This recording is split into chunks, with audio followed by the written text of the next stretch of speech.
美国到底靠什么成为超级大国？很多人的答案都一样，科技、军事、美元、华尔街、硅谷、航空母舰，这些答案都对，但都不是最核心。真正的问题应该反过来问，为什么美国拥有这些？为什么美元可以成为美元？为什么华尔街可以成为华尔街？为什么全世界的钱最后都愿意流向美国？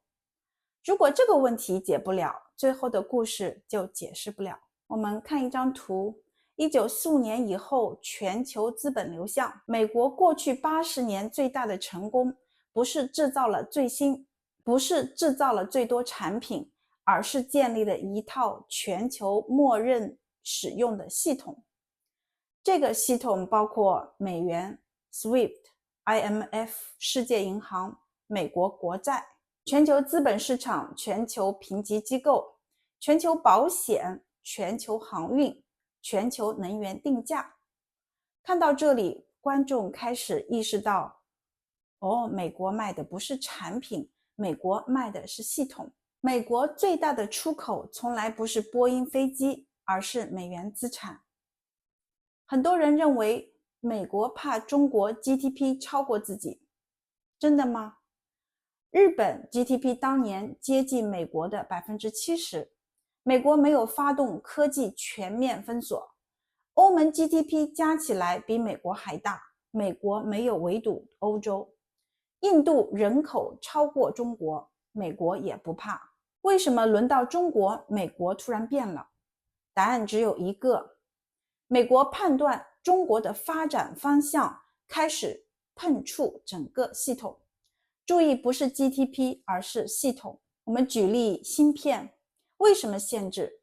因为芯片影响 AI 影响生产率，生产率影响产业，产业影响资本，资本影响货币，货币影响规则。所有东西最后都会回到系统。这里世界上真正的霸权到底是什么？不是军事，也不是 GDP， 是全球资本愿意往哪里流。为什么？举一个例子，苹果公司一年利润几百亿美元，美国财政一年赤字2万多亿美元。如果没有全球资本持续买美国国债，美国财政成本会高很多。那为什么大家还买？安全、流动性、法治、市场深度、美元网络效应。美国今天享有全球金融体系带来的网络优势，网络越大，优势越大。那问题来了，如果世界出现第二套网络呢？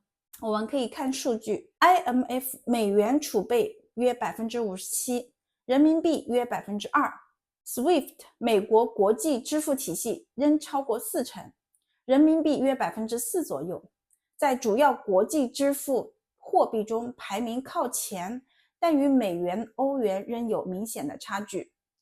中国货物贸易全球第一，制造业增加值全球第一，新能源产业全球第一梯队，全球港口吞吐量前10里中国占多数。如果未来10年贸易越来越多发生在中国，制造越来越集中中国，物流越来越经过中国，能源越来越卖给中国，那资金最后会不会都会流向中国？美国为什么要限制 EUV、AI、EDA 高端 GPU 先进制程？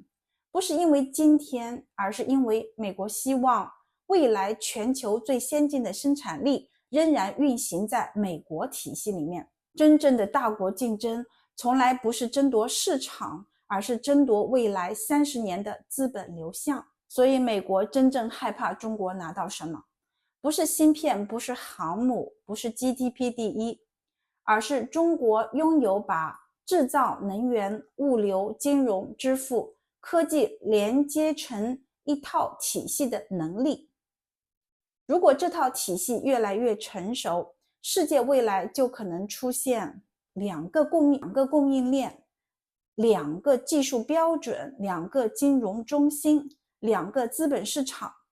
对于美国来说，真正需要面对的不是一个更富有的中国，而是一个能够影响全球资源配置方式的中国。今天，美国依然是世界第一国际货币，美国依然拥有全球最深的资本市场，这一点没有改变。但历史上，每一次国际秩序调整都不是一天完成的，它往往从贸易开始，延伸到金融，延伸到技术，最后才形成新的规则。未来20年，世界究竟会维持一个中心，还是逐渐走向多个中心？没有人知道答案。但至少现在，中美竞争真正争夺的已经不只是市场份额，而是下一代国际经济体系的话语权。Let me go straight to that. Why is the United States hegemonic? Remember that after the Second World War, the United States came out of the war as the only creditor economy, except Switzerland, but that doesn't count. Right? The only creditor economy, the only economy that was in a surplus. It had a trade surplus. It sold more stuff than it imported. Was the United States of America. Its factories were intact. They were not destroyed like across continental Europe or Japan.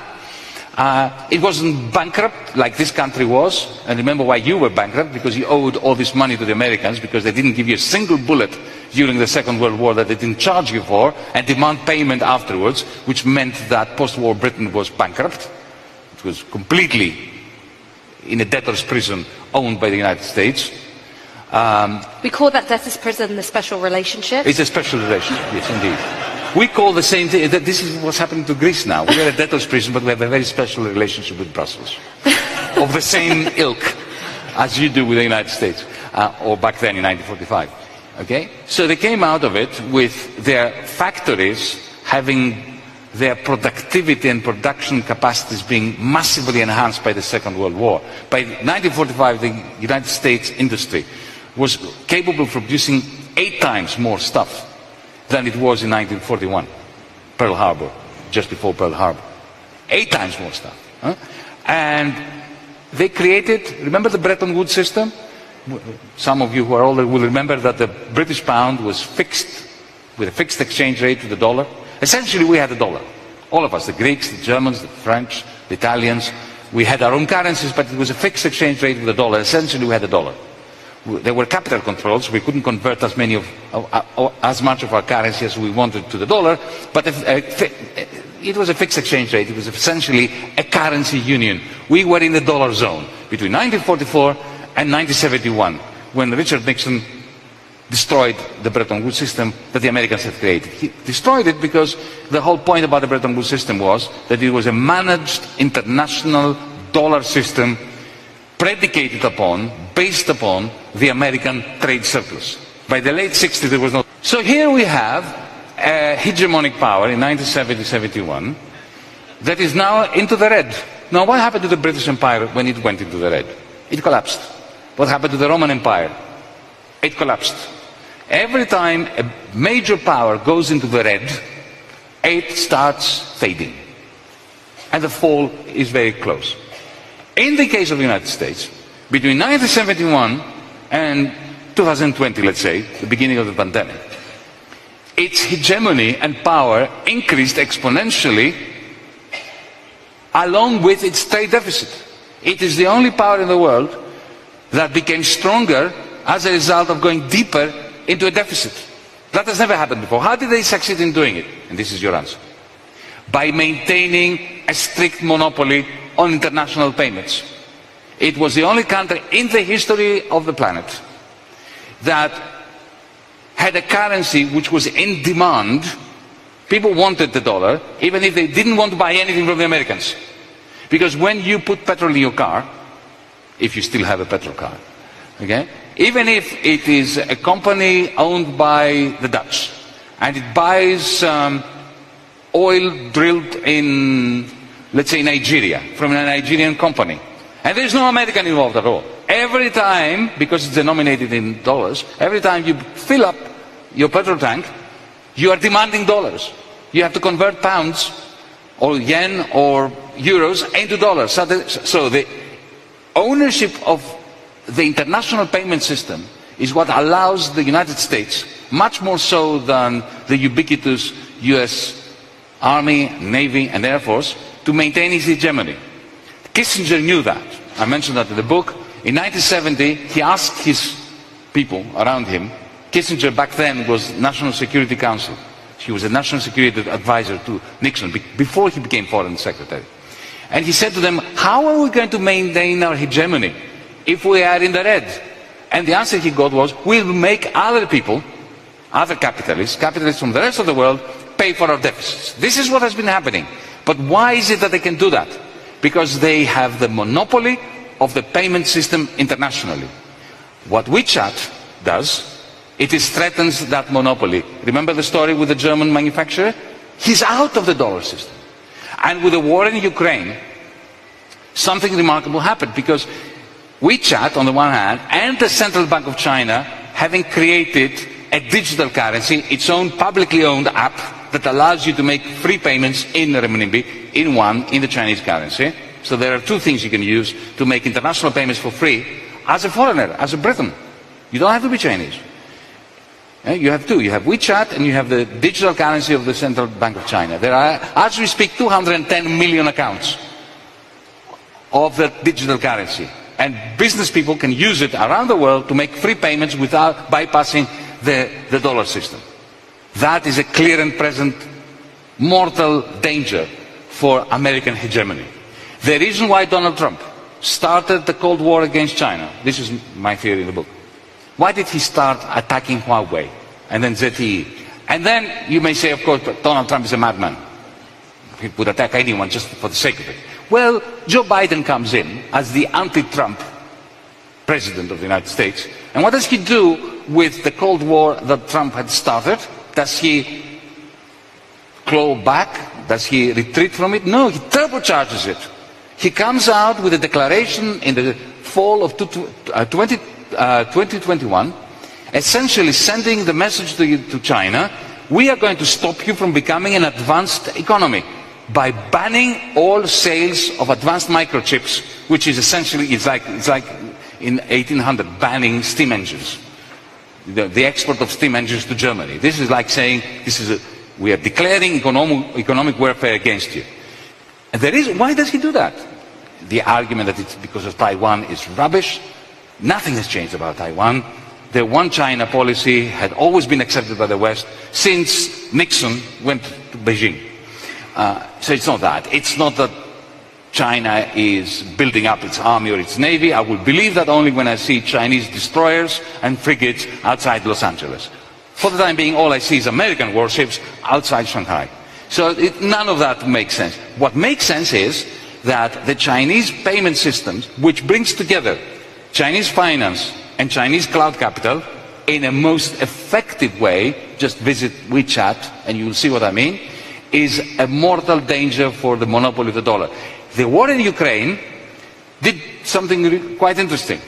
This superhighway of all singing, all dancing, digital payments, Chinese payments, the WeChat and the digital currency of the Central Bank of China, that was already there. But it's like building a superhighway, imagine 5 lanes on each side and a big, spanking new, beautiful highway with no cars on it. Because if you were a capitalist, even if you were a Chinese capitalist, you still wanted to use the dollar. Because if you produce aluminum in Shenzhen, you want to sell most of it to the Americans. So you want to sell it for dollars. And then you take the dollars and you take it to Wall Street and you buy American bonds and you buy real estate in Miami and so on. So the Chinese capitalists didn't even want to use this superhighway of payments. But the moment the United States, together with the European Union, confiscated $450 billion worth of Russian money, I'm not judging this. I'm not saying they should have done it or not have done it. I'm simply saying they did it. So imagine you are a Saudi Arabian sheikh, or the emir of some emirate, or some Indonesian bigwig, or Malaysian, and you think, oh my God, they confiscated 450 billion smackers because they didn't like their policies. well, they may not like me tomorrow, because I'm not the best guy in the world. They know that, right? Well, maybe I should hedge my bets, not put all my money in the dollar system. I will put most of my money in the dollar system, but I will put some in the Chinese superhighway. The Americans see that. The smart people in Washington see this as a serious threat. Because if they lose the monopoly of the dollar system, of the payment system internationally, that's it. The United States is finished. They're deeply in the red. They have a huge budget deficit and a huge trade deficit, which they manage to turn into a strength only as long as the Chinese do not touch their monopoly. Chinese big tech does.